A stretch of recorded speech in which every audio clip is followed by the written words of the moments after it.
गेटमधनं बाहेर आणि गेटमधनं असा आपला गावकरी म्हणून परिचय आहे, शिक्षक म्हणून परिचय झालेला नाही.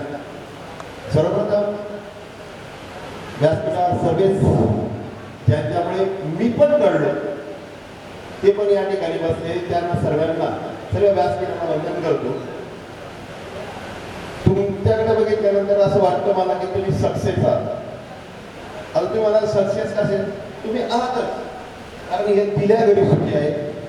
तुमच्याकडे जे आले आहेत त्यांच्याबद्दल तुम्ही सुखी आहात, म्हणून तुम्ही सुखी आहात.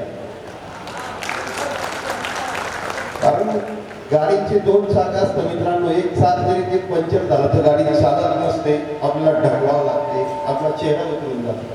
पण तुमच्या चेहऱ्याकडे पाहिल्यानंतर, सर्वांच्या चेहऱ्याकडे पाहिल्यानंतर मला असं जाणवलं की तुम्ही खरोखर समाधानी आहात आणि सुखी आहात.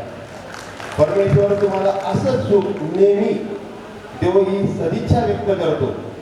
तुमचं आभार व्यक्त यासाठी करतो कारण मी तुम्हाला कधीही शिकवायला नव्हतो.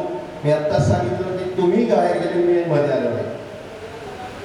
तुम्ही माझा या ठिकाणी या व्यासपीठावर मला बोलवून तो माझा सन्मान केला, त्याबद्दल मी सदैव तुमचा ऋणी राहील. पुनश्च तुम्हाला या कार्यक्रमाच्या शुभेच्छा देतो आणि या ठिकाणी थांबतो. जय हिंद, जय महाराष्ट्र.